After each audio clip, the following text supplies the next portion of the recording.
This is a Sports Catastrophe production. The following video contains graphic details of an injury, and the picture shown in this video does have blood in it. In no way am I glorifying the blood in this video. It's just a visual representation of what the player had to go through. Viewer discretion is advised. Hey there, hello there, it's Jeff David welcoming you to another Sports Catastrophe on this day. And on this day in 1989, March the 22nd, an incident happened that would change hockey forever, in a sense.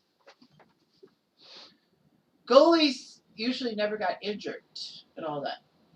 We all remember the Chuck Plant injury he suffered when Andy Bathgate decided to backhand a puck right into his face and gave birth to the goal mask.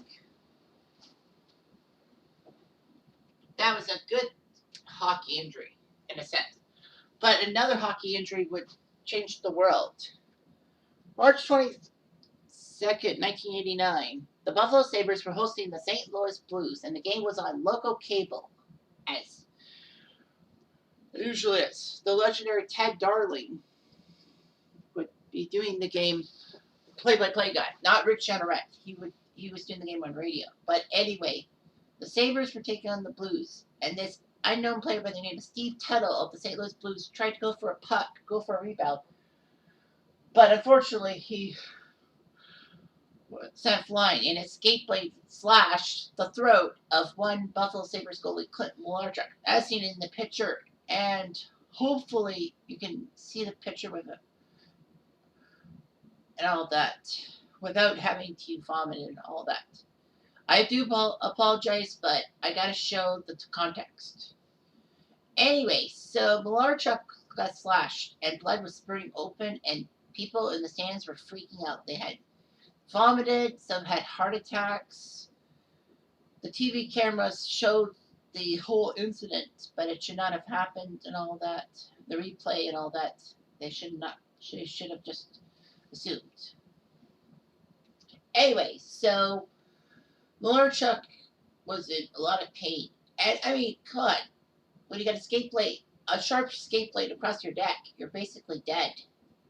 Because if it's not for them hitting in the neck, it's for the artery spurting of blood, and your blood basically is bad.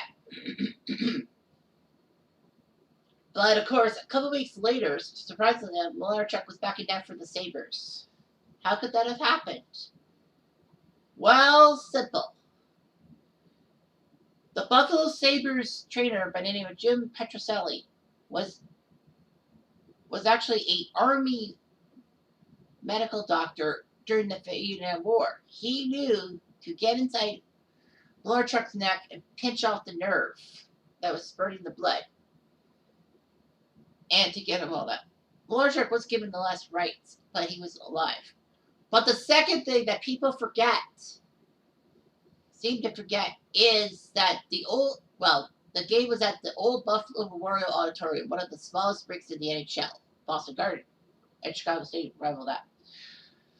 But what people forget is that at the end that Malarchuk was in when he got injured, just feet away was the medical center.